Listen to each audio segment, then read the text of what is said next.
आपको सब जानते हैं, मूवीज में आपका रोल सबने देखा होगा। कितनी एज थी जब आपने आर्मी ज्वाइन की? मैं 16 साल का था जब मैंने इंडिया ज्वाइन की। मेरी माता तो पहले नहीं चाहती थी कि मैं जाऊँ इंडिया ज्वाइन करूँ या फौज में जाऊँ। ऑडियंस जानना चाहती है कारगिल के बारे में। उस टाइम पे क्या दिमाग में चल रहा था, आप कहाँ थे, क्या कर रहे थे? और चंडीगढ़ से हमको एक IL-76 एयरफोर्स का जो हवाई जहाज होता है उसमें डाला गया, सीधा श्रीनगर। लोग मर रहे हैं चारों तरफ, आर्टी शेल फट रहे हैं, गाड़ी जल रही है, एम्बुलेंस जा रहा है। क्या कैप्टन विक्रम बत्रा वैसे ही थे जैसे हमने मूवीज में उनको देखा है? बहुत ही खुश मिजाज वाले इंसान, डेयरिंग बहुत। अगर मैं विक्रम बत्रा के नेचर के बारे में बोलूँ तो ये शेरशाह जो नाम दिया, ये कहाँ से? उसने साइकोलॉजिकल वॉरफेयर हमारे ऊपर ट्राई किया। जब आप बुक लिख रहे थे, कुछ ऐसे एक्सपीरियंस जो आपको रिविजिट करने में बहुत पेन हुआ है? अपनी जिंदगी भर भूल नहीं सकता, क्योंकि वो बिल्कुल आंखों देखी मेरे सामने हुआ था। वो खड़ा हुआ, वो स्नैपर वहाँ वेट कर रहा था और ठक। जैसे आपने बुक में मेंशन किया है कि विक्रम बत्रा को लगा कि अब कोई ऑप्शन नहीं है। I always say that courage is not about not having fear, but courage is about not letting that fear come in the way of you doing your duty. जय माता दी। आज के जो हमारे गेस्ट हैं वो बहुत खास हैं। आप सब ने शेरशाह मूवी देखी होगी, LOC देखी होगी, कैप्टन विक्रम बत्रा के बारे में बहुत सुना होगा, लेकिन उस पूरे ऑपरेशन को जो कमांड कर रहे थे वो है हमारे guest lieutenant general YK Joshi, जिन्होंने उस ऑपरेशन को बहुत बारीकी से देखा है, अपने सबसे फेवरेट ऑफिसर्स को खोया है। सारी जर्नी, कैसा था वो ऑपरेशन, क्या क्या उनको देखना पड़ा, क्या क्या था जो उनके दिमाग से नहीं निकल रहा है, और कौन से ऐसे किस्से हैं जो उनको लिखते हुए, अपनी बुक में लिखते हुए इमोशनल हो गए, जो वो कह रहे हैं कि मैं मरते दम तक शायद नहीं भूल पाऊंगा। वो सब उनके मुँह जुबानी सुनते हैं। स्टार्ट करते हैं पॉडकास्ट। Stay tune. जय हिंद।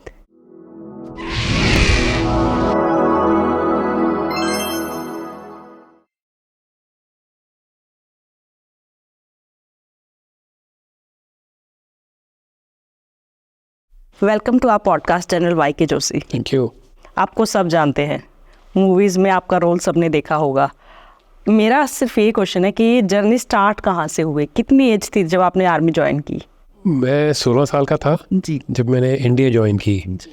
पर अगर मैं आपको 4 कदम पीछे ले जाऊँ, ये कहाँ से जर्नी शुरू हुई, कहाँ से मेरा इंटरेस्ट जागृत हुआ आर्मी ज्वाइन करने का। तो जब मैं झांसी में पढ़ रहा था 5th और 6th क्लास में, तो हमारा स्कूल था झांसी में, केंद्रीय विद्यालय झांसी, जो कि कैंटोनमेंट में था। और मेरे पिताजी रेलवेज़ में थे उस वक्त। हम लोग रेलवे कॉलोनी में रहते थे, स्टेशन के पास था। और हम लोग डेली साइकिल के ऊपर, मैं अपनी 3 बहनों के साथ साइकिल चला के हम लोग केंद्रीय विद्यालय झांसी जो था कैंटोनमेंट, वहाँ जाते थे। और जैसे ही हम कैंटोनमेंट में एंटर करते थे, जहाँ पे ये स्कूल लोकेटेड था, तो एकदम वहाँ पे माहौल चेंज हो जाता था। सिविल एरिया से कैंटोनमेंट में जाना, और स्मार्ट सोल्जर्स वहाँ पे मार्च कर रहे हैं, crisp uniform, saluting, discipline, neat and clean पूरा इलाका, ग्रीनरी, और फौजी गाड़ियाँ चल रही हैं वहाँ पे। टैंक्स, आर्मर्ड यूनिट्स काफ़ी लोकेटेड थी, टैंक्स वहाँ पे खड़े हैं। तो वो जब मैं माहौल देखता था, मुझे बहुत ही इंप्रेसिव लगता था। एक तरह से वेरी सिक्योर एनवायरनमेंट में, जैसे ही हम अंदर कैंट में घुसे और पूरा एनवायरनमेंट चेंज हो गया। तो आई was very impressed with all that discipline, the marching, the saluting was very very impressive. तो वो मेरे दिमाग में एक बार हमेशा बैक ऑफ द माइंड मेरे रहता था। लेकिन जो मुश्किल आते थी फ़ौज में नौकरी करने की या फ़ौज में भर्ती होने के बाद, वो मेरे उस वक्त समझ में नहीं आई थी। जो अच्छी अच्छी चीज़ें थी केवल वही मैंने देखी थी। और इसी दौरान जब हम झांसी में ही थे, मैं स्कूल में था 7th क्लास में, और 71 वॉर शुरू हुआ। तो उस वक्त ये जो आर्मर्ड यूनिट्स थी, जो टैंक्स थे, वहाँ से मोबिलाइज़ किए। और रात का समय मुझे अभी तक याद है, हमारा घर था मैकनील रोड उसको बोलते थे उस वक्त, रेलवे स्टेशन के पास। वहाँ से ये सारे टैंक एक एक करके रात के समय on the own tracks, normally हम टैंक ट्रांसपोर्टर के ऊपर लोड करके ले जाते हैं, पर ये ओन ट्रैक से ऊपर स्टेशन पर जा रहे थे गाड़ियों में लोड होकर ऑपरेशनल एरिया में जाने के लिए। और मैं वहाँ पर अपने घर से बाहर निकल कर हर टैंक के साथ दौड़ता हुआ जाता था रात को, और स्टेशन पर छोड़ के वापस आना, फिर अगले टैंक के साथ जाना। मेरे लिए तो मतलब मुझे ये नहीं पता कि देश जो है वो इज़ गोइंग टू वॉर, पर मेरे लिए एक एक्साइटमेंट था वो। और वो अगेन जब मैं बाद में एनडीए मैंने ज्वाइन किया तो ये बैक ऑफ द माइंड था मेरे, और जो एक्साइटमेंट था, डिसिप्लिन था, ये सब इसकी वजह से मैंने at some stage I think I wanted to join the army. क्या एज थी जब आप आर्मी ज्वाइन की?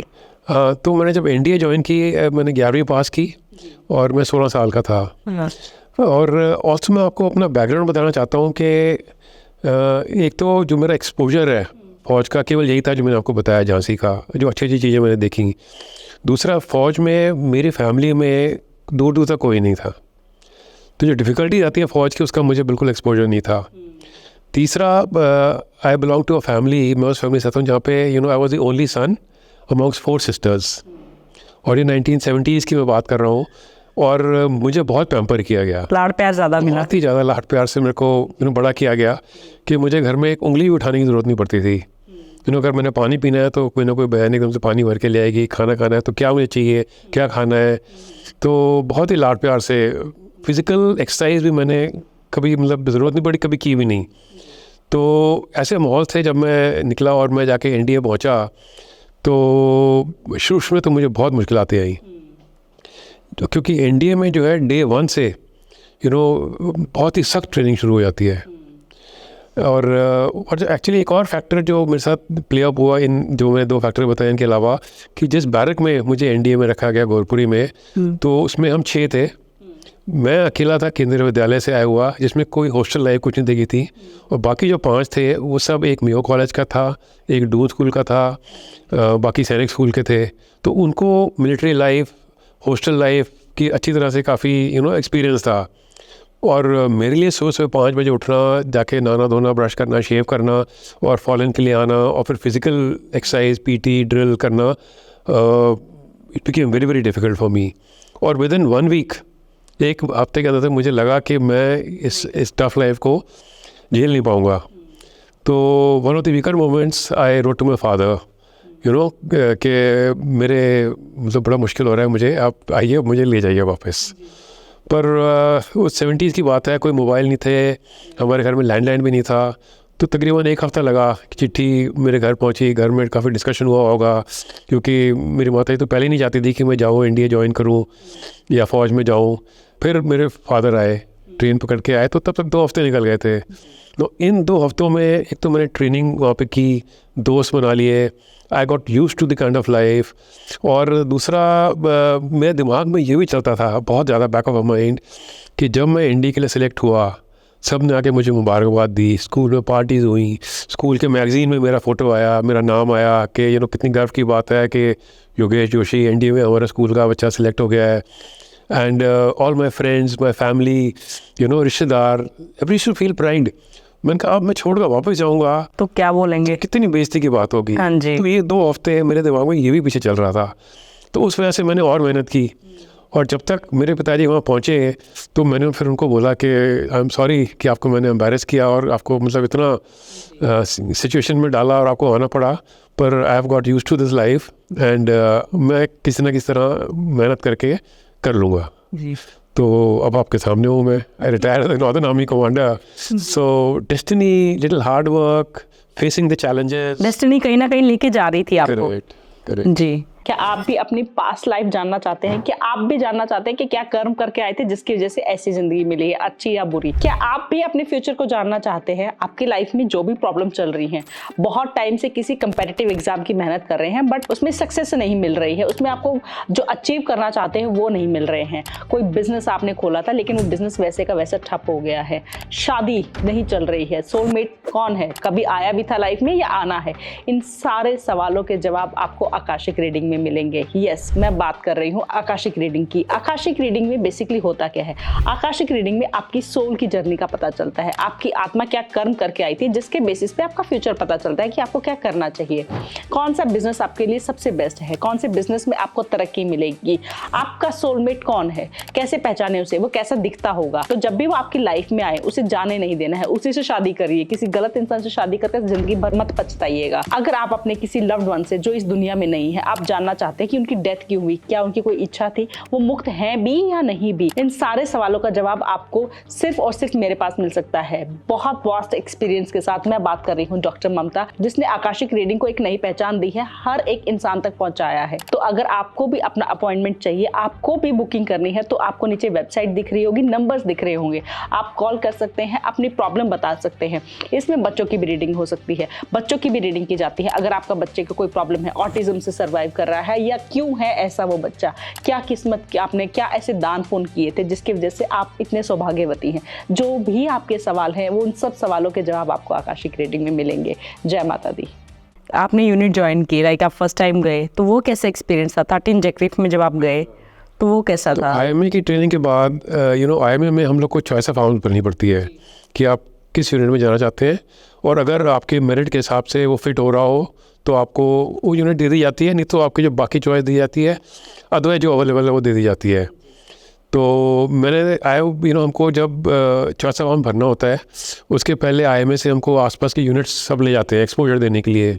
तो वहाँ पर रुड़की में आर्मर्ड यूनिट थी, वहाँ पे हम गए, हमने टैंक देखे और आर्मर्ड कोर वालों का स्टाइल ही अलग होता है, ब्लैक बेरे, टीडी बेरे पहनी हुई, लंबे लंबे बाल, मुँह में सिगार, उन दिनों हम ऐसा देखे करते थे। To be very impressed.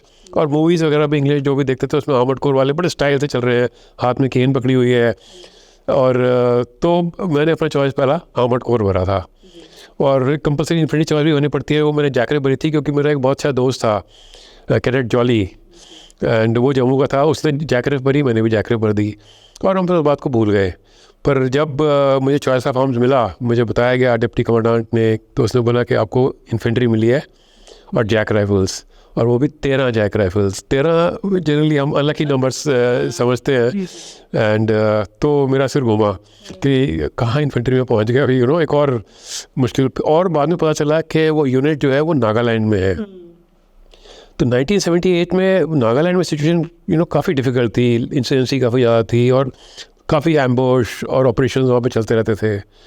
तो दैट वाज दी उसके ऊपर और भी एक और चैलेंज। बट एनीवे, हम लोग पहले सेंटर गए, 2 हफ्ते सेंटर में निकाले, वहाँ पे सब कैडेट्स जाते हैं, जो यंग ऑफिसर्स जाते हैं अपने अपने रेजिमेंटल सेंटर में। उसके बाद जब मैं नागालैंड पहुँचा तो वहाँ पे हमारे एक रेयर था ट्विंगसैंग यूनिट, थोड़ा आगे थी।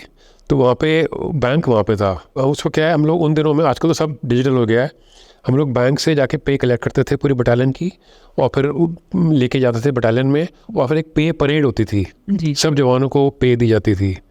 तो वहाँ पे कैप्टन थापा थे, रवि किरण थापा रेयर में, वो मेरे को बैंक ले गए, कहते आपने जाना है ऊपर पलटन में और आपने पे लेके जानी है पलटन की। और वो बैंक ले गया, एक ट्रंक निकाला और बैंक से पैसे लिए, और मैं पहली बार इतने पैसे देखे थे। उसने ऐसे गिननी शुरू की, 5 लाख, 10 लाख, 20 लाख, 50 लाख करके ताला लगाया, और मैं जेब में चाबी डाल दी, कहते ले जाओ, क्या संभाल के ले जाना, नहीं तो पूरी ज़िंदगी आप पैसे इसके पे करते रहोगे। तो मैं बहुत घबराया कि दैट वाज द फर्स्ट। और मैं हाथ में एक वो स्टैंड पकड़ा दी, 9mm स्टैंड होती थी, कि भाई गार्ड करो, और 110 में बिठा दिया और ले जाओ। सो ये जो ऐसी चीज़ है ना, ये मैं अभी तक नहीं भूल सकता सिचुएशन। और दूसरा, जब मैं पलटन पहुंचा तो ऑफकोर्स वो पैसे मेरे से ले गए, क्वार्टर गार्ड में रखेगा, और अगले दिन पे परेड वगैरह हुई। पर मेरा जो पहला दिन था, तो हमारे CO उस वक्त थे lieutenant colonel Jamwal, Kulbir Singh Jamwal, and उन्होंने मेरा इंटरव्यू लिया। ये मतलब ट्रेडिशन है कि फर्स्ट ऑब्वियसली CO इंटरव्यू लेता है। तो उन्होंने काफ़ी मुझे लेक्चर दिया कि आपने अभी तक जो भी किया है उसको भूल जाओ, this is your new family. आज से आपकी जो फैमिली है वो 13 जैक राइफल्स है, और यहाँ से आपने अपनी नई लाइफ शुरू करनी है। और उसके बाद उन्होंने मेरी मतलब एक तरह से शुरुआत से पूरी ट्रेनिंग कराई बटालियन के अंदर। और हमारे सीनियर ऑफिसर थे, major Harpreet, that time retired as a brigadier, major Ravindranath retired as a colonel, colonel Ruperia, और कैप्टन तबीब, काफ़ी थे। इन सब ने मिलके मेरा जो ग्रूमिंग किया ना पलटन में, उसकी वजह से मेरा जो है मतलब करियर पूरा चेंज हो गया। हमारा एक उम्मीदवार काडर होता है जो कि राइफलमैन से लाइसेंस के लिए एक 8 हफ्ते का काडर किया जाता है, ट्रेनिंग होती है, उनके बाद टेस्ट होता है, जो पास होते हैं उनको लाइसेंस बनाया जाता है। तो वो अभी भी शुरू हुआ था। कर्नल जमाल ने बोला कि काडर तुम बाकी अफसर छोड़ दो, अभी तुम you will do the cadre. I went and stayed with the jawans in the barrack.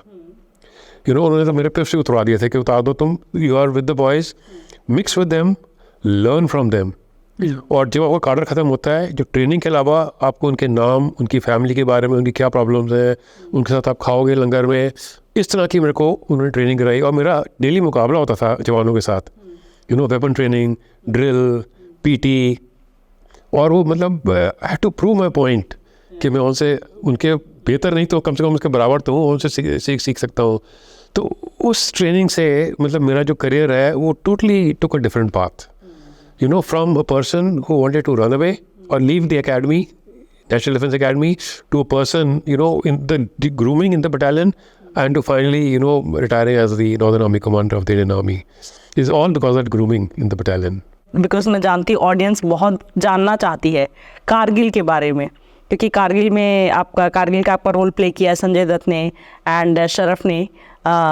तो बहुत लोग जानना चाहते हैं कि, क्योंकि मूवीज़ में हमने देखा है एंड मेन फोकस होता है विक्रम बत्रा और ऐसे होता है, डिटेलिंग में कोई नहीं जाता है। मैं जानना चाहती हूँ कि जब कारगिल का आपको पता चले कि कारगिल स्टार्ट हो गई है एंड जाना है, क्या था उस टाइम पे, क्या दिमाग में चल रहा था, आप कहाँ थे, क्या कर रहे थे?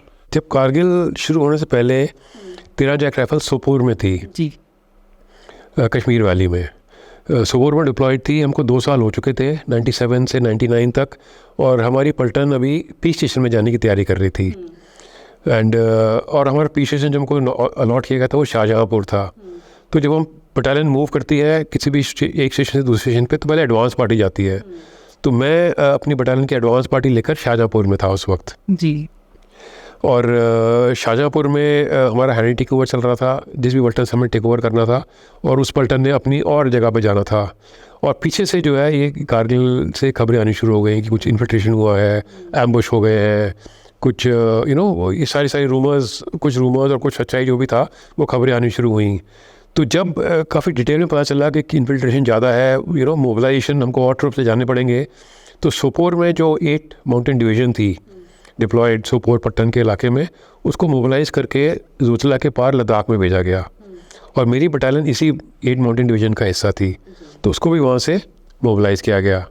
तो जब वो वहाँ से मोबिलाइज़ होकर लद्दाख में पहुँचे, 5 जून को पहुँचे वहाँ पर, जोजिला पास के बिल्कुल उस पार एक जगह का नाम है गुमरी, तो वहाँ पे जाके कंसंट्रेट हुए। तो हमको भी हुक्म मिला शाहजहाँपुर में कि आप भी अपना बोरे बिस्तरा बांधो and straight away report to the battalion, क्योंकि वहाँ पे सिचुएशन ख़राब है और पता नहीं क्या होने वाला है।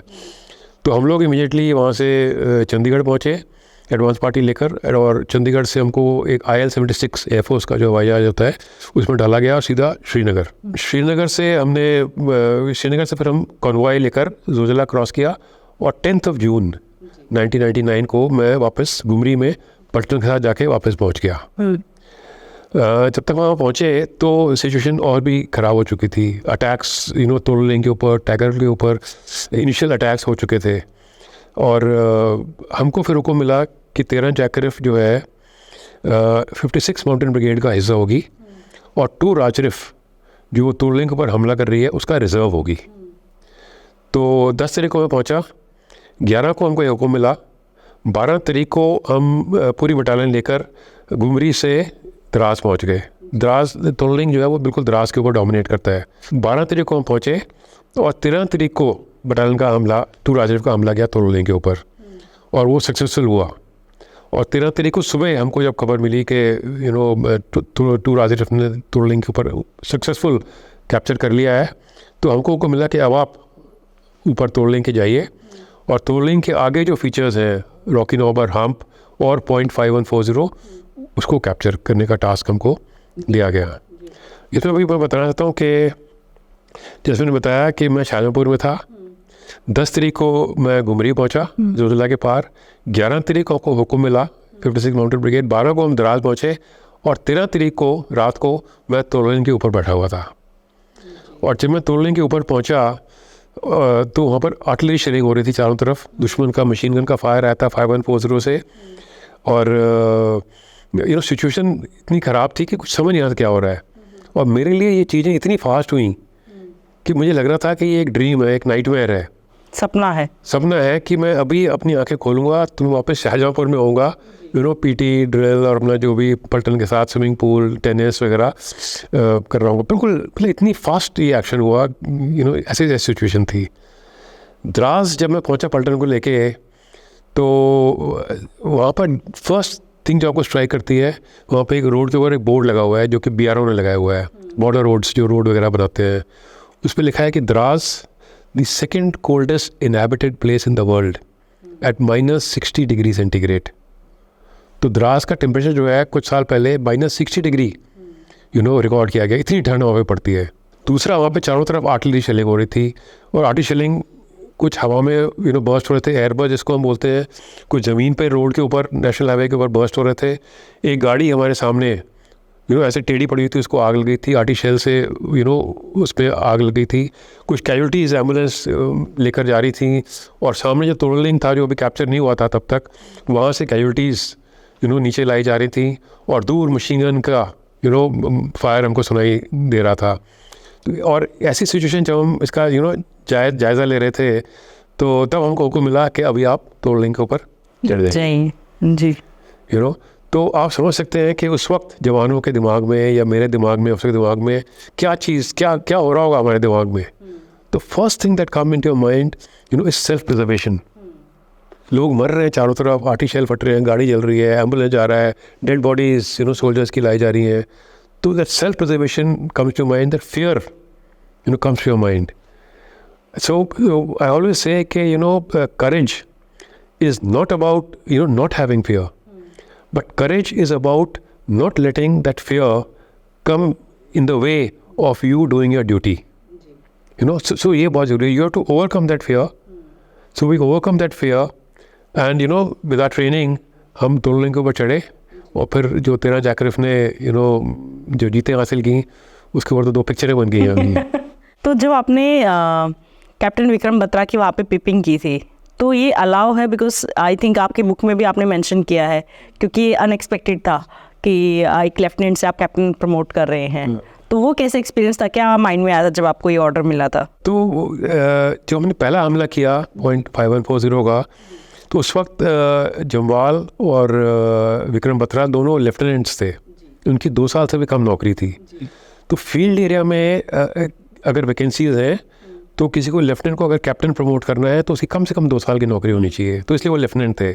लेकिन अभी जो हमारा सिचुएशन था, वो हम लड़ाई के मैदान में थे, लड़ाई लड़ रहे थे. It was actual war. तो उस वक्त हुक्म आया कि अगर आपके पलटन में वैकेंसीज हैं, तो आप दैट सर्विस लिमिट की ज़रूरत नहीं है 2 साल, you can promote them to captain. तो 5140 के हमले के बाद तब ये हुक्म आए थे. और टनलिंग के ऊपर विक्रम बत्रा को फिर हमने प्रमोट किया टू कैप्टन. और नीचे से हेलीकॉप्टर से हमने वो पिप्स मंगाए उसके लिए. और जो हेलीकॉप्टर पायलट्स थे वो दूर दूर से आते थे. तो उनकी लेडीज़ ने, जो कि कश्मीर वैली में थे, वहाँ पे कुछ फैमिली अकोमोडेशन था, वहाँ पे रहते थे, उन्होंने केक बनाए, और वो केक हमारे पास आया, उसको काटा हमने, और विक्रम बत्रा को टनलिंग के ऊपर प्रमोट किया to captain. So that was a very very unique occasion and situation. क्या कैप्टन विक्रम बत्रा वैसे ही थे जैसे हमने मूवीज़ में उनको देखा है, कि एक बहुत ही खुश मिजाज वाले इंसान, डेयरिंग बहुत, एंड रोमांटिक? ऑब्वियसली शेरशाह में तो इतने रोमांटिक हमने, मतलब ऑब्वियसली मैंने तो personally, because I am from Chandigarh, तो मैंने सुना है वो नाडा साहिब वाला किस्से और वो सब पंजाब यूनिवर्सिटी का. तो वो सच में ऐसे थे? ये विक्रम बत्रा को एक्चुअली जो सिद्धार्थ मल्होत्रा ने रोल किया है, या अभिषेक बच्चन ने LOC में रोल किया, they have done complete justice, because lot of research work went into it. और अगर मैं विक्रम बत्रा के नेचर के बारे में बोलूँ, तो he was full of initiative, full of life, ever smiling, always smiling. मतलब किसी मुश्किल सिचुएशन में भी हैं, विक्रम बत्रा को बुलाओ तो ऐसे स्माइल करता आता था कि यूज्ड टू फील रियश्योर्ड. आपका जो दिमाग में टेंशन चल रही है वो चेंज हो जाती थी. एंड उसको कोई भी टास्क दो तो इमीडिएटली यस सर हो जाएगा, always. And you should do it also. ये नहीं कि भाई बोल दिया हो जाएगा और फिर आके बोल दिया नहीं सर ये हो गया, ये प्रॉब्लम हो गई. You should do it also in the way the task was required to be done. तो he was outstanding officer. It was a big loss to the battalion and to the nation actually. तो जब आपने उनको success signal दिए थे कि captain Vikram Batra को, तो उन्होंने खुद चूज़ किए थे, जैसे दिल मांगे मोर, और आपने बुक में, जैसे मैंने आपकी बुक में पढ़ा है, तो आपके दिमाग में क्या आया, और क्या आपने सोच के पूछा था उनसे? हाँ, ये ऐसे हुआ कि जब तुरलिंग कैप्चर हो गया और हम रॉकी नोवर हम के ऊपर पहुंच गए, तो हमको अगला टास्क मिला था 0.5140 को कैप्चर करना जी। तो 0.5140 was a very difficult objective. क्यों टफ क्यों था? टफ इसलिए था क्योंकि उसकी हाइट बहुत ज़्यादा थी। अगर मैं टोटलिंग बोलूँ, totalling was 4590 metres and this is 5140, और उसका जो ग्रेडियंट था जहाँ से हमला करते हैं वो बहुत स्टीप था ऐसे, तो उसके ऊपर जाके अपने हमला करना, इस पे चढ़ना, नॉर्मल उस ऑल्टीट्यूड पे चढ़ना बिना दुश्मन ऊपर बैठे हुए, इटसेल्फ इज़ अचीवमेंट। लेकिन जब दुश्मन ऊपर बैठ के फायर कर रहा है आपके ऊपर और प्लस स्टीप ग्रेडियंट, तो यू कैन इमेजिन कि कितना मुश्किल था। तो हमने पूरा प्लान बनाया, हमले का प्लान, और अभी पहला जो हमारा टास्क था वो अल्फ़ा कंपनी ने किया था। मेजर भास्कर कंपनी कमांडर थे। रॉकी नोवर हम पे हमने जो कैप्चर किया, और इस वक्त ना भी टर्न बाय टर्न हम कंपनियाँ डिटेल करते हैं। तो ब्रावो और डेल्टा कंपनी का टास्क था। तो ब्रावो कंपनी के कंपनी कमांडर थे लेफ्टिनेंट जम्वाल, और डेल्टा कंपनी कमांडर थे लेफ्टिनेंट विक्रम बत्रा। तो पूरा रिकॉनेसेंस करके पेट्रोलियम बेचकर मैं चेक किया, और हमने ज़्यादा लगाया कि एक कंपनी को ऐसे जाना पड़ेगा, और एक कंपनी को ऐसे थोड़ा साइड से घूम के जाना पड़ेगा। तो हमने पूरा प्लान डिस्कस किया, फिर डिसाइड किया ब्रावो कंपनी जो है जम्वाल वाली, वो ऐसे घूम कर जाएगी और 5140 का जो बाएं वाला हिस्सा है उस पर कब्जा करेगी, और विक्रम बत्रा की कंपनी डेल्टा कंपनी सीधा जाएगी ऐसे और 5140 के दाहिने वाले हिस्से के ऊपर कब्जा करेगी। और फिर हमने फायर सपोर्ट, जो मीडियम मशीन गन्स, हमारे ऑटोमेटिक ग्रेनेड लॉन्चर्स, मिसाइल्स जो भी थे फायर बेस में लगाए, और आर्टिलरी सपोर्ट जो पीछे से आर्टिलरी फायर करते हैं हमला करने से पहले, वो पूरा कोऑर्डिनेट कर लिया। जब पूरा प्लान सब कुछ बन गया तो मैंने इन दोनों को बुलाया, सब कंपनी कमांडर्स को, उनको एक पेप टॉक दिया मोरल बूस्टिंग करने के लिए कि ये यंग ऑफिसर है, 2 साल की भी नौकरी नहीं है, जबकि दोनों का एक्सपीरियंस था काउंटर इंसेंसी काउंटर ऑपरेशंस का, लेकिन ये तो कन्वेंशनल अटैक करना है। पर उनका मतलब मेरे मन में डर था, उनके मन में कोई डर नहीं था। जब मैंने उनकी बात की, मैं उनका मोरल बूस्ट करने की कोशिश कर रहा हूँ, और जो जिस तरह से वो जवाब दे रहे हैं, जो बात कर रहे हैं, तो मुझे बड़ा रीएश्योरेंस मिला कि ये कर लेंगे अपना टास्क। और फिर उनसे बात करके मैंने पूछा कि भाई एज पर ड्रिल कि जब आप अपने इलाके को कब्जा कर लोगे तो आपने मुझे एक सक्सेस सिग्नल देना है कि भाई मैं सक्सीड हो गया हूँ, मैंने काम पूरा कर लिया है। और ये हम उसको लंबी कहानी नहीं बोलते हैं, रेडियो सेट के ऊपर कोड वर्ड बोलते हैं, कोड वर्ड तो तमैना कि भाई डेल्टा कंपनी हमने काम कर लिया, ऐसे हमारे सक्सेस सिग्नल होते हैं। और एक हम विजुअल भी सक्सेस सिग्नल देते हैं, यानी कि एक हम वेरी लाइट बोलते हैं उसको, जैसे आप शादियों में देखते हैं ना रंगीन लाइटें, रेड ग्रीन, तो वो रेड ओवर रेड या रेड ओवर ग्रीन ऐसे फायर करते हैं, ताकि अगर रेडियो सेट पे ना पता चले तो वो देख कर पता चल जाए कि भाई उन्हें कर दिया, हो गया, ये डन दिस जॉब। तो मैंने जम्वाल से पूछा, मैंने कहा जम्वाल ब्रावो कंपनी का क्या सक्सेस सिग्नल होगा तुम्हारा? तो उसने थोड़ा सोचा, फिर कहता सर ओ या तो मुझे बड़ा अजीब लगा, मैं कहा क्या है ओ या what is this? So he said कि नहीं सर, ये हमारा हंटर स्क्वाड्रन एनडीए में हमारे स्क्वाड्रन्स होते हैं, तो he is from hunter squadron NDA. कहता ये हमारा वहाँ का स्लोगन है, तो I want to continue with that. मैंने कहा ठीक है गुड। तो मैं तुमको मोरल बूस्ट करने में था, मैंने कहा ये पता नहीं क्या होगा, कुछ पता नहीं था, हमले में जाना है, तो ऐसे ओके फाइन। फिर मैंने विक्रम बत्रा का पूछा कि विक्रम बत्रा तुम्हारी डेल्टा कंपनी का क्या होगा सक्सेस सिग्नल, आप मुझे जब आप अपना इलाका कैप्चर कर लेते हो? तो उसने भी थोड़ी देर सोचा, 2-3 मिनट लगाए, फिर आगे बोलता सर मेरा सक्सेस सिग्नल होगा ये दिल मांगे more. Very funny actually, I told him, very funny. तो आपने सोचा होगा दोनों हीरो कहाँ से आ गए? एग्जैक्टली। तो कहते नहीं सर, जब मैं बंकर कैप्चर कर लूँगा जो नज़र आ रहे हैं हमको, तो then I will look for some more bunkers to capture, then I will capture those and तब मैं दूंगा ऐसे। तो आई सेड फाइन, ठीक है। हम हंसे, हम सारे हंसे एक्चुअली कि चलो then I said okay fine. But true to their दोनों का हैट्स ऑफ टू देम, उन्होंने अपना इलाका कैप्चर किया। और 20 जून सुबह 3:30 बजे जम्वाल ने मुझे रेडियो सेट के ऊपर सक्सेस सिग्नल दिया कि सर ओ या। और तकरीबन 1-1.25 घंटे के बाद विक्रम बत्रा, जो क्योंकि वो खड़ी चढ़ाई में जा रही थी कंपनी उसकी, वो पहुंचा, उसने वो कैप्चर किया। और कुछ और बंकर भी थे एक्चुअली जो उसने पता नहीं कैसे विजुलाइज किए, जो हमको नज़र नहीं आ रहे थे। फिर उसने 4:30 बजे करीब 4:35 मुझे अभी तक याद है, वो रेडियो सेट के ऊपर आया। ये आपने मेंशन किया है बुक में कि उसने वो देखे जो हम नहीं देख पा रहे थे, बंकर्स वगैरह, एंड उसने अपनी स्ट्रेटजी लगाई कि इनको कैसे कैप्चर किया जाए। आप वो थोड़ा डिटेल में बताएंगे? क्योंकि जब हम जहाँ हम बैठे हुए थे तो हम वहाँ से जो देख सकते थे, हमको सिर्फ 2 उनके संगर नज़र आ रहे थे 5140 के ऊपर। सारा दिन मैं दूरबीन लगा के और बाकी भी कंपनी कमांडर्स अलग अलग जगहों से दूरबीन लगा कर हम लोग देखते रहे। तो हमको सिर्फ 2 संगर नज़र आ रहे थे, एक लेफ्ट पे एक राइट पे, और कुछ पाकिस्तानियों की मूवमेंट नज़र आ रही थी। कभी कहीं यहाँ से यहाँ चला गया, कोई पानी लेके जा रहा है, कि सब कुछ नज़र आ रहा था। तो क्योंकि हमको और कोई इंटेलिजेंस नहीं थी, तो उसी के ऊपर हमने प्लान बनाया कि भाई जो बाएं वाला संगड़ है वो ब्रावो कंपनी जो बाएं से आ रही कैप्चर करेगी, जो राइट वाला संगड़ होता है पत्थरों की दीवार, वो जिसके पीछे कवर लेकर दुश्मन बैठा होता है, तो उसको डेल्टा कंपनी कैप्चर करेगी। और क्योंकि हमको ऊपर पीछे क्या है, कितनी डेप्थ है उस ऑब्जेक्टिव की, और क्या का कितना दुश्मन है, इतना कुछ नहीं पता था, कि जब हम ऊपर पहुँचेंगे तो वहाँ पर सिचुएशन का जायज़ा लेंगे और फिर हम आगे की कार्रवाई करेंगे।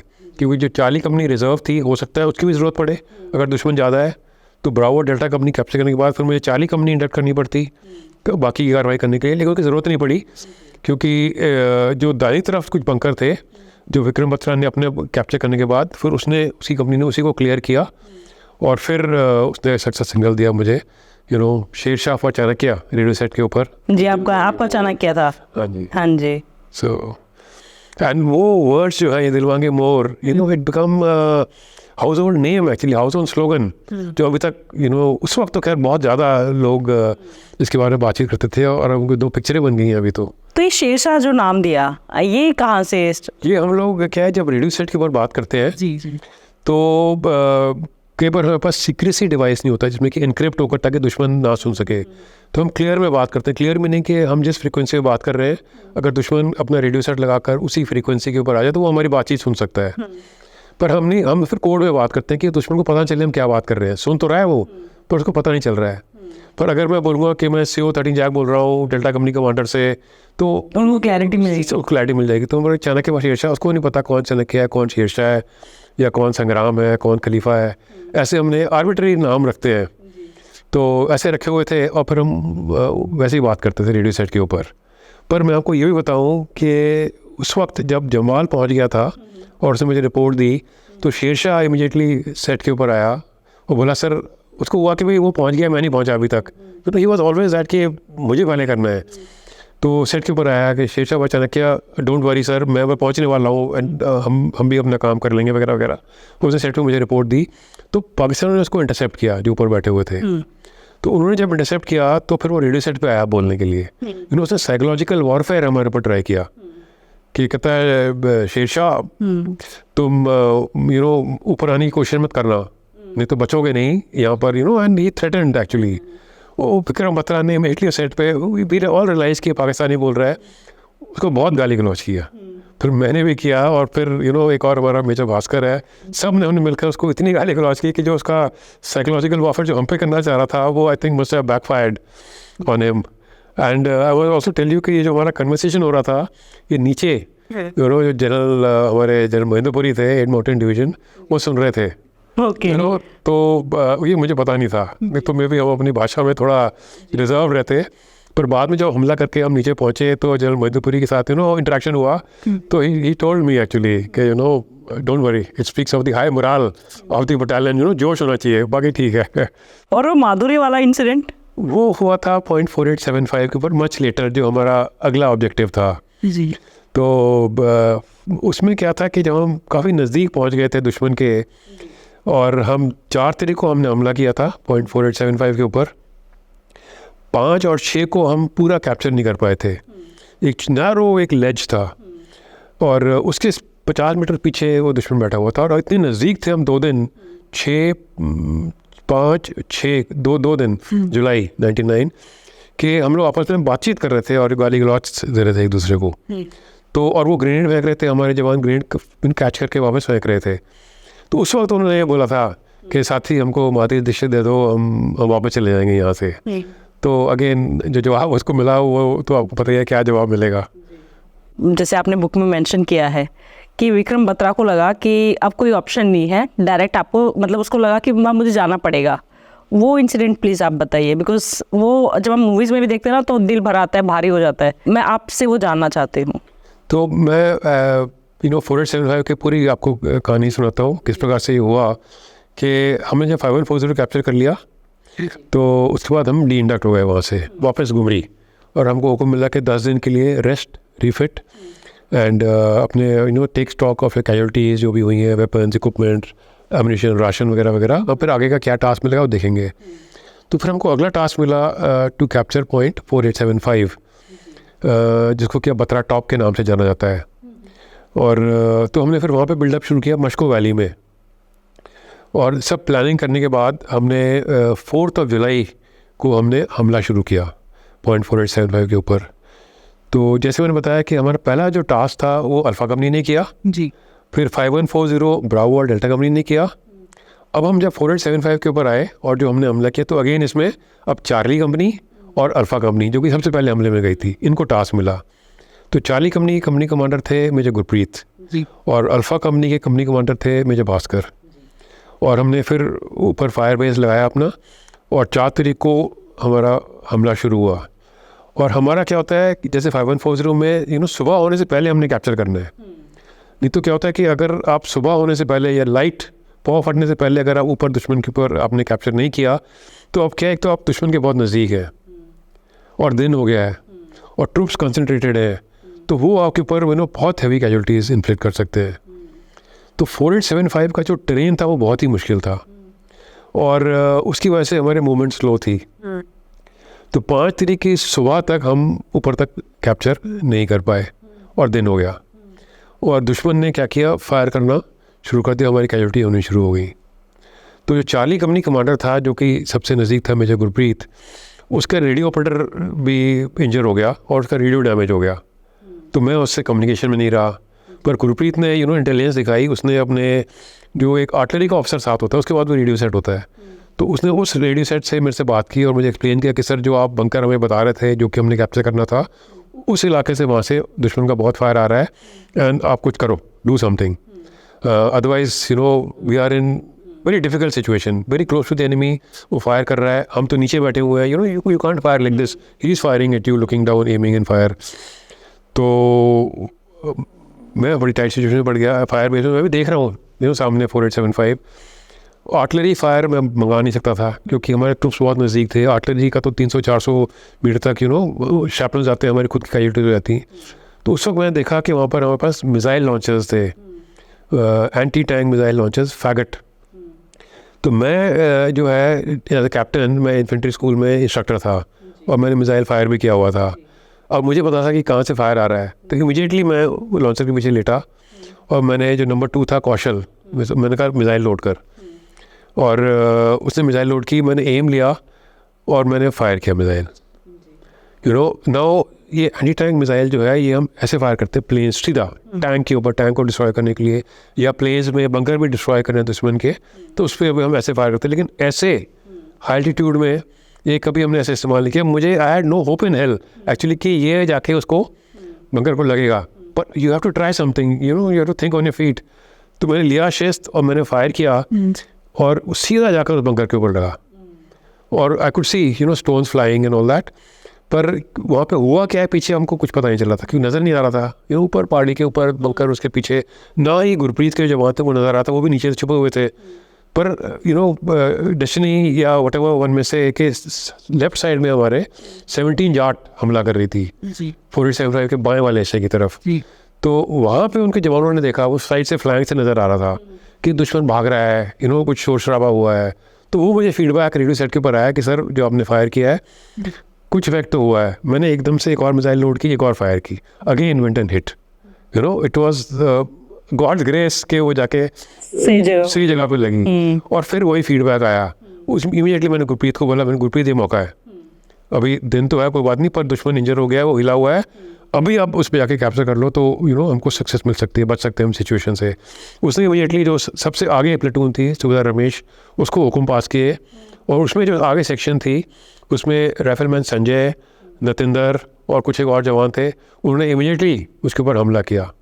संजय जब वो हमला कर रहा था उसको काफ़ी सारी गोलियां लगी हाथ में, टांग में, पर उसने उसका मशीन गन खींच लिया और उसी मशीन गन को लेकर उसने उसके साथ वाले बंकर में भी फायर किया। He killed couple of Pakistanis, और हमने 4875 को कैप्चर कर लिया। तो इस एक्शन पे संजय अर्न्ड हिज परमवीर चक्र। जी। नाउ जब ये हो गया तो अल्फा कंपनी जो दाईं तरफ से जा रही थी वो भी उनके साथ मिल गई और हम ऊपर पूरा 475 के ऊपर पहुँच गए। लेकिन जब हम ऊपर पहुँचे तब हमने देखा कि 475 टॉप पे तो हम हैं, लेकिन वहाँ से एक ऐसे पतला सा नैरो लेज आगे की तरफ जा रहा है। लेज मतलब बिल्कुल ऐसे नैरो और दोनों तरफ खाई, और उसको सकमेंट करने का कोई तरीका नहीं है कि यहाँ से जाके हमला कर दे, यहाँ से हमला कर दे। और उस खाई पे 30-40-50 मीटर के मुंह के ऊपर पत्थरों के बीच में पाकिस्तानी MMG लगा के बैठा हुआ है। तो हमने तो 487 पूरा कैप्चर नहीं किया जी। तो एनीवे वहाँ पर ये लड़ाई चलती रही। इन द मीन टाइम ये 5 तारीख की बात है, मैं भी फायर बेस से लेकर अल्फा कंपनी के पीछे पीछे ऊपर पहुँच गया। तो 9 ये हो गया 5 की सुबह। तो 5 और 6 तारीख को हमको कोई ऐसा आंसर नहीं मिल रहा था कि किस प्रकार से हम इस पर हमला करें, और क्योंकि था भी बहुत नज़दीक, उस पर आर्टी फायर नहीं कर सकते हैं।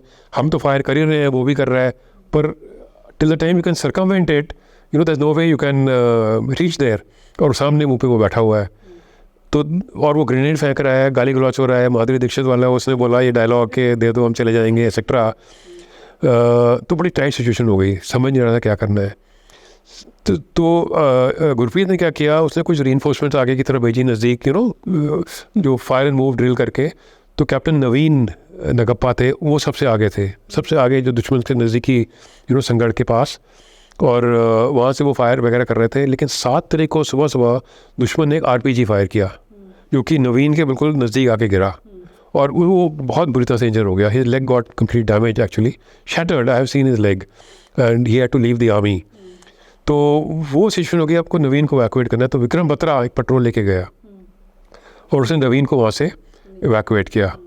उसको निकालने के बाद, क्योंकि वो सबसे नज़दीक था, तो उसने देखा अगेन ये मैं आई कैन ओनली विजुलाइज। मुझे रघुनाथ जैसे जो उनके साथ था उसने बाद में बताया कि प्रॉबेबली ही थॉट कि 2 दिन हो गए हैं पलटन को सक्सेस नहीं मिल रहा है।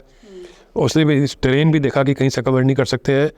तो इम्पल्सिव तो वो था ही, वॉज वेरी इम्पल्सिव कि मैं करूँगा, मैं कर सकता हूँ, and always that initiative.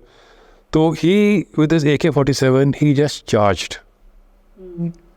on that ledge. He just charged, went running, firing his AK-47, and he killed the Pakistani because they didn't expect. उन्होंने नहीं सोचा था कि सामने से कोई आ जाएगा। Exactly. Ji. And he killed him, पर उसने भी फायर किया, and Vikram Batra got a bullet right in the center of the chest. And as he fell, तो उन्होंने एक RPG भी फायर किया, रॉकेट, जो कि विक्रम बत्रा के पीठ की वजह स्ट्रैपनल्स वगैरह कुछ लगे थे, and he laid down his life for the name of the battalion, for his company and for the country.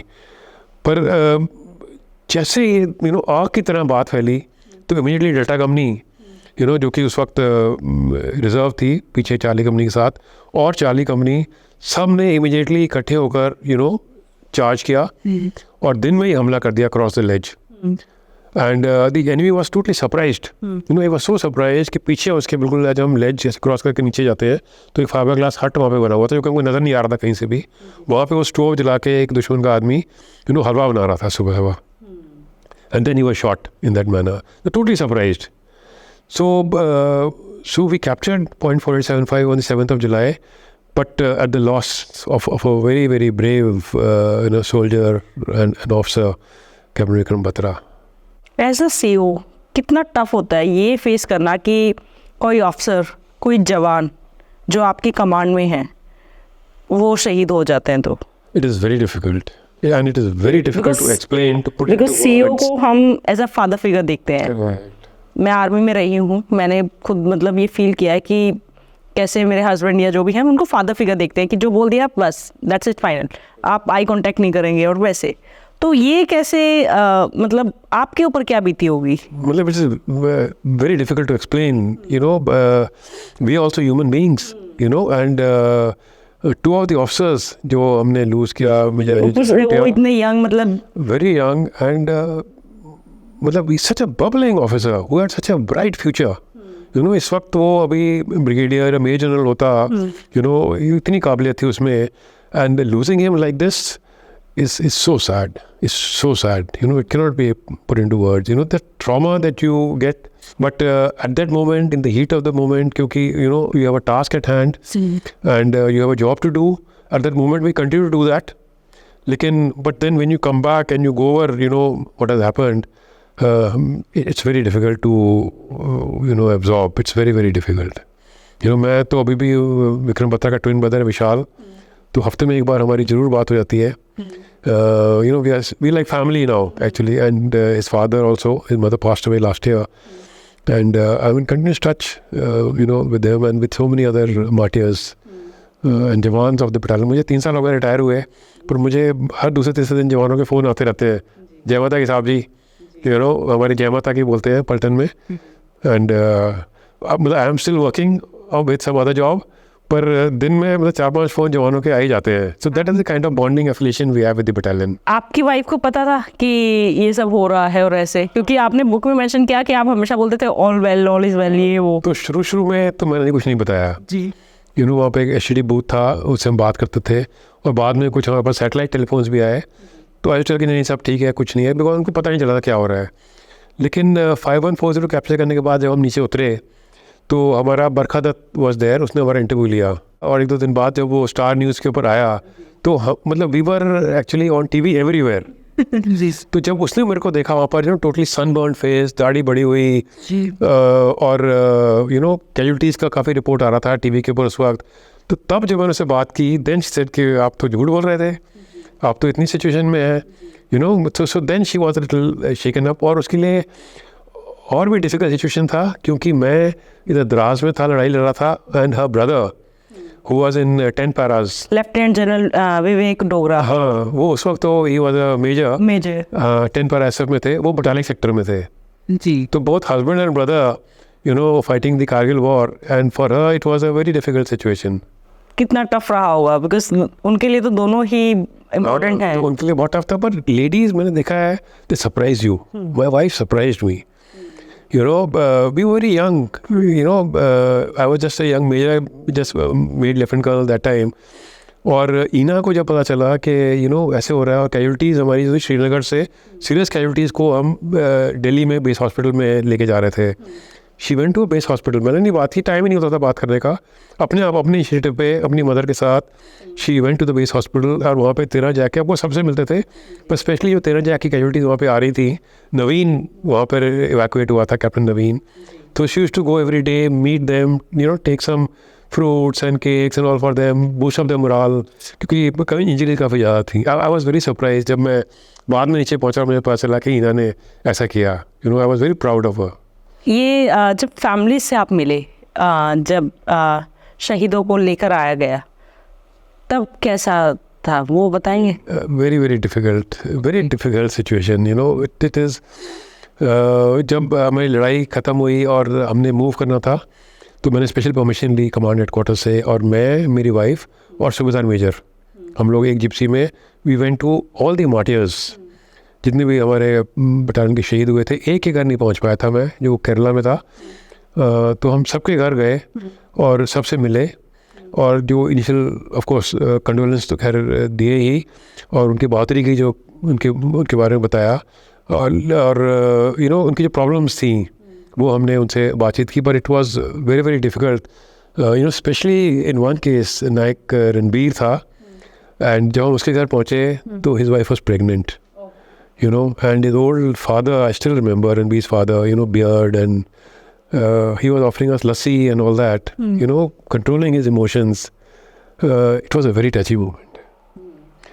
And of course, Ranbir's son, Rahul, was born later, और वो मैं उसके टच में हूँ, and he's studying now. और उसको मैं जब आर्मी को पढ़ना था, I got all of them to the command headquarters.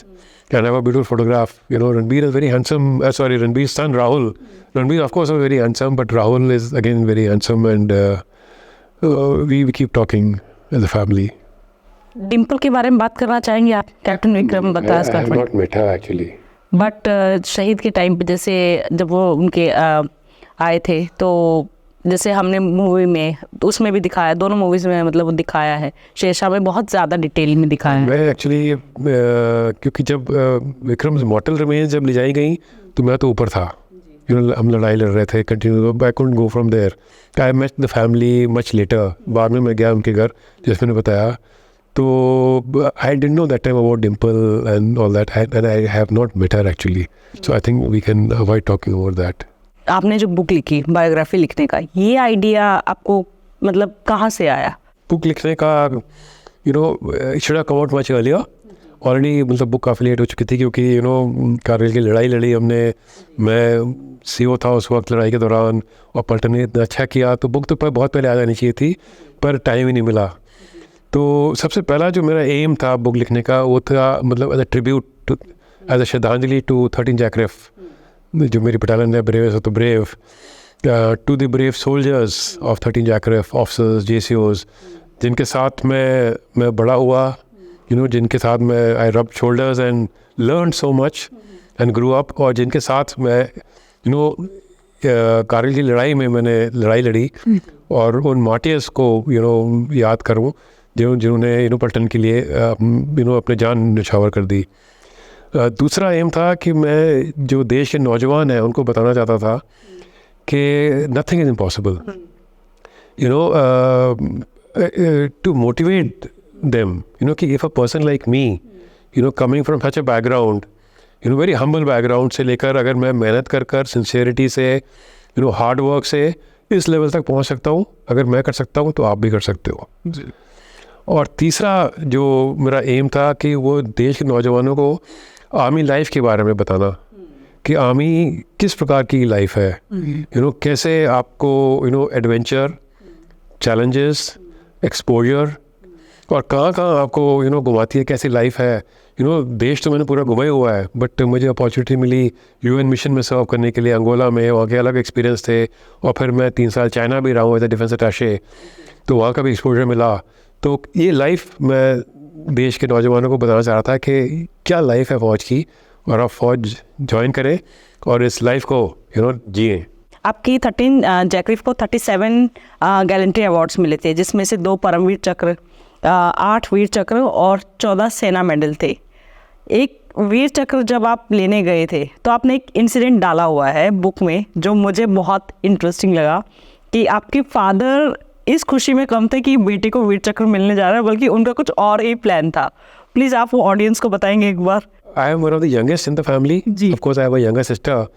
तो मतलब my father is very old, of course he passed away now, God bless him. उस वक्त वो 80+ थे जब हमको अवार्ड मिला. 2000 में हमने अवार्ड लिया प्रेसिडेंट से, और तो जब हम गए अवार्ड लेने के लिए प्रेसिडेंट से, तो फैमिलीज़ को भी बुलाया जाता है. तो मेरे पेरेंट्स एंड माई वाइफ ईना और माई डॉटर इशिता, वो भी सब साथ गए थे. तो जो वहाँ पे प्रोसीजर है कि हम लोग जो अवार्ड विनर्स हैं वो दोनों तरफ बैठते हैं, और फैमिलीज एक तरफ बैठती हैं, एंड हम सब VIP आते हैं, यू नो, प्राइम मिनिस्टर लेकर, चीफ्स एंड एवरीबडी कम्स है, मिनिस्टर्स. तो मैंने अवार्ड लिया, और अवार्ड लेते ही क्या होता है कि जो अवार्ड विनर्स हैं उनको अलग ले जाते हैं पहले एक ग्रुप फ़ोटो के लिए, और फिर हम वहाँ से चाय के लिए जाते हैं VIP के साथ, और फैमिलीज़ को डायरेक्टली ले जाया जाता है यू नो चाय की जहाँ पर हाई टी होती है. तो मेरे फादर ने मुझे बताया नहीं था, but he was you know hard core fan of the prime minister mister Atal Bihari Vajpayee. मुझे पता था, पर क्या करने वाले हैं ये मुझे नहीं पता था. तो जैसे ही फैमिलीज़ को ले जाया जा रहा था, तो my wife and my father and mother they went along with everybody else, you know, पीछे चाय की जगह पर. तो सडनली माई वाइफ हर्ड, मैं तो चला गया था, मुझे पता ही नहीं क्या हुआ. बाद में मुझे मेरी वाइफ ने बताया कि my father was you know he was hard of hearing. तो when a person is hard of hearing तो ऊंचा बोलते हैं, वो तो बहुत ही ऊंचा बोलते थे, वैसे ही बहुत स्ट्रिक्ट थे.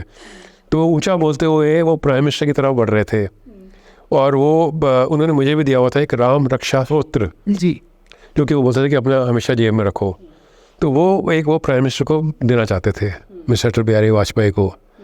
तो वो गए उनकी तरफ और जोर जोर से बोल रहे थे, और मेरी wife panic, you know, she was in total panic कि क्या हो रहा है. तो जनरल मलिक जो उस वक्त चीफ थे, तो वो मेरी वाइफ को तो जानते ही थे क्योंकि हम मिल चुके थे. तो उन्होंने देखा कि ये लड़की यू नो घबराई हुई है और ये कौन चिल्ला रहा है.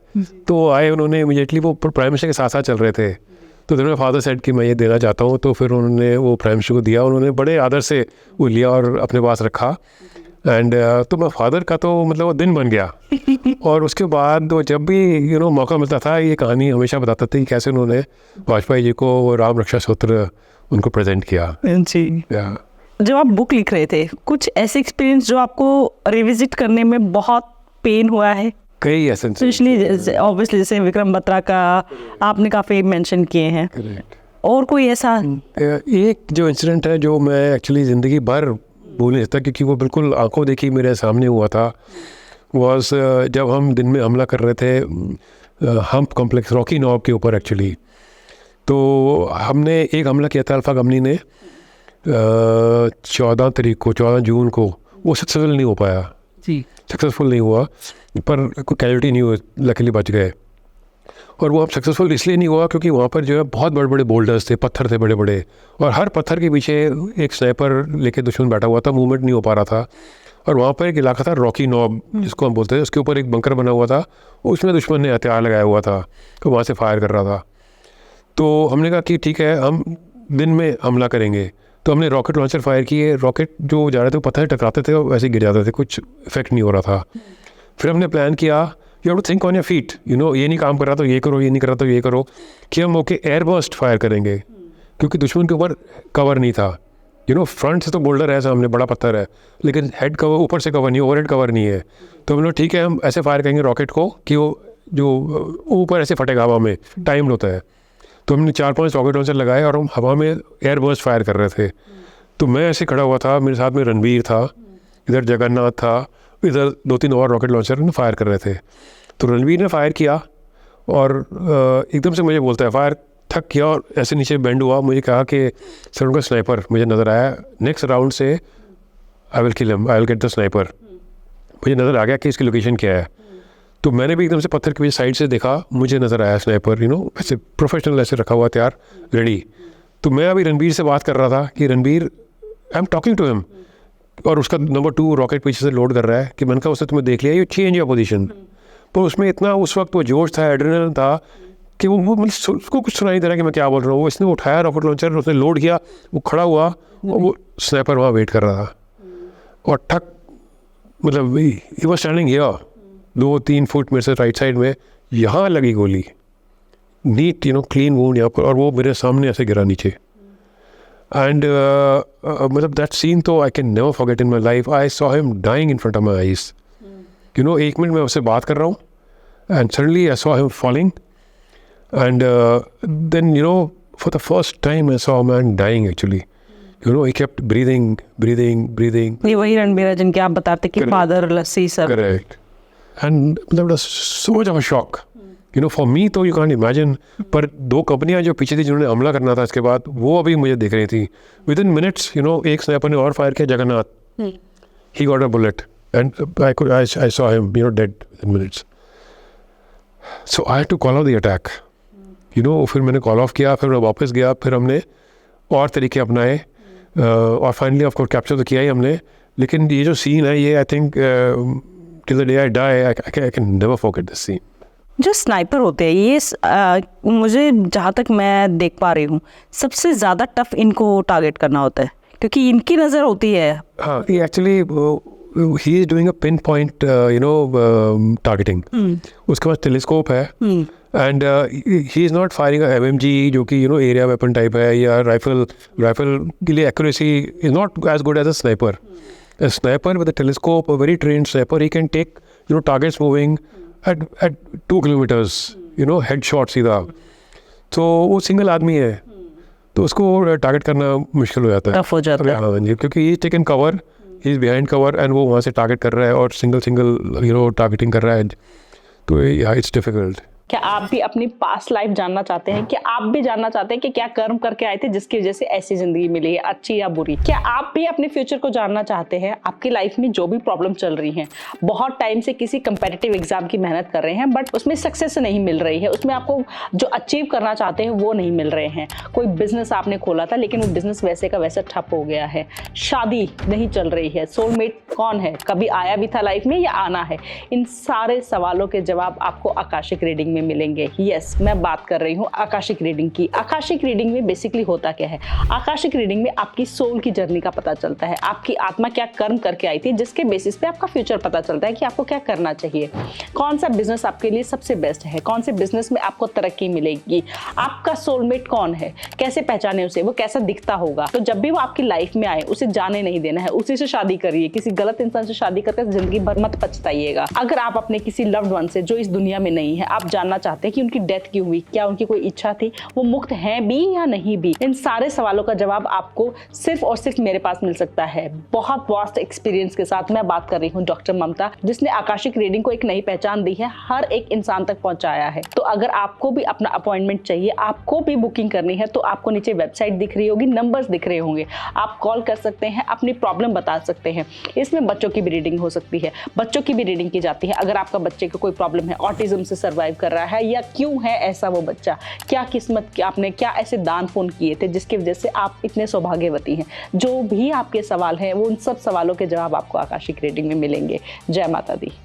कुछ और ऐसा इंसिडेंट जो आपको बुक लिखते टाइम आपने सोचा हो कि एक अच्छी याद के साथ इसको बंद करते हैं? अच्छी याद के साथ बंद करना, मेरे तो एक्चुअली सब चैलेंजिंग ही यादें हैं पूरे इसमें। मैंने एक आपकी बुक में एक इंटरेस्टिंग चीज़ देखी, आपकी लाइफ ने मतलब आपके ना शायद कहीं ना कहीं मतलब पहले सब कुछ प्लान था। मतलब आपने ऑब्वियसली आपका इंटरेस्ट था, आप जाना चाहते थे, गए, लेकिन हो गया था कि एक वीक में कि नहीं हो पाएगा, बट किस्मत ने कुछ अपना रोल प्ले किया और आपको रख लिया। देन कारगिल का जो आपका हुआ, एकदम से ही कारगिल का ये हो गया, एंड बहुत कुछ ऐसा हो, मतलब जो आपकी बुक में पढ़ रही थी तो मुझे लग रहा था कि शायद किस्मत का पहले से ही था कि आपको ये करवाना ही करवाना है और इसलिए इस मकसद से आए हो, ये पर्पस है आपकी सोल का। आपको भी फील हुआ है ये? हाँ, मतलब मेरे साथ काफ़ी चैलेंजिंग सिचुएशंस में आया हूँ। जैसे मैंने मतलब पटन की कमांड मुझे तोलने के ऊपर मिली लड़ाई के दौरान जी, you know, so again if I had been a second hand command or if I was, you know, anybody else, तो maybe, you know, I don't know what would have happened. इसी तरह से जब मैंने कमांड संभाली, northern command, you know, 1 फरवरी 2020 जी, तो कुछ समय बाद ही कोविड हो गया और वो कोविड से हमने इमीडिएटली शुरू किया। और उसके बाद फिर जो नॉर्दर्न बॉर्डर्स है हमारे लद्दाख में, वो चाइनीज़ ने जो 2020 में किया, ट्रांसग्रेशंस उनके शुरू हो गए, फिर हमने उनको संभाला। तो काफ़ी चैलेंजेस सिचुएशन के थ्रू मैं गुजरा हूँ, so maybe it was destined like that, but then it is all about getting a challenge, but facing that challenge and उसको कैसे करना है। yes, because destiny आपको ना एक बार कॉल देती है कि नहीं तुम ये करो, इस काम के लिए आए हो, बट उसको फेस करना, उस पर टिकना एंड उसको बहुत अच्छे से करना, बहुत फ़र्क है। So the credit तो मैं बोलता हूँ goes to the जवान of the Indian Army, of my battalion. I was there as a leader. But on ground, you need brave soldiers to execute that task. The young officers like Vikram Batra, Ajay Jasrotia, so many of them I can count of my battalion who are there, up front, bilkul samne, ready to make the supreme sacrifice, to lay down their lives for the battalion, for the nation. तो अगर आपके पास ऐसे जवान, ऐसे officer, ऐसे जैसे अगर नहीं है, तो आप लीडरशिप कुछ भी करते रहो, आप you can do nothing. It's a team. The team has to work in that manner. तो जब ये आपके ऊपर मूवी बनी, जैसे संजय दत्त ने रोल आपका प्ले किया, शरफ ने किया, आपको दोनों में से कौन सा आपको ज़्यादा रिलेट कर पाए आप कि हाँ ये कहीं ना कहीं ज़्यादा रिलेट किया है या ज़्यादा डिटेलिंग में दिखाया है? I think both did a good job. नहीं, एक आप बताइए। No, because JP दत्ता ने LOC बनाई, he came and met us, Jaipur अपना लखनऊ में आए, वो हमने उनको पूरा ब्रीफ किया डिटेल में, उन्हें सबकी पर्सनालिटीज़ देखी, संजय से मिले, मेरे से मिले ऑफ कोर्स, और सब जवानों से, ऑफिसर्स जो हमारे थे उनसे मिले, और उन्होंने उसी के हिसाब से उन्होंने अलग अलग सॉर्ट ऑफ हीरोज चुने जो उनका रोल प्ले करेंगे। तो रिसर्च ये काफ़ी करते हैं, that I learned in both this movies. Similarly Shabbir Boxwala ने ये मूवी बनाई शेरशाह, तो अगेन मतलब विद हिम तो I was involved in a lot right from the very beginning, क्योंकि जब LOC कारगिल शूट हो रही थी तो मिस्टर JP दत्ता मुझे बुलाते रहे, मैं जा नहीं पाया उस वक्त, क्योंकि उस वक्त ऑपरेशन पराक्रम हो गया था जी, and we were deployed again, जी तो देयर वाज नो वे कि मैं जाके उनको गाइड कर सकता या तो उन्होंने जो हमने ब्रीफ किया था उसी हिसाब से बनाई. बट शीर्षा के time I was involve, very intimately involve.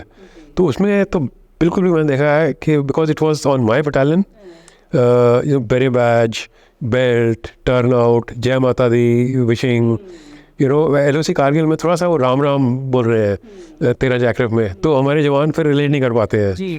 तो पर of course LOC Kargil is a very well documented movie also. तो दोनों अपनी अपनी जगह पर both have done a good job. शता figure in LOC Kargil, in Shershaah, और Sanjay Dutt, I think I can't choose between the two. They did a good research.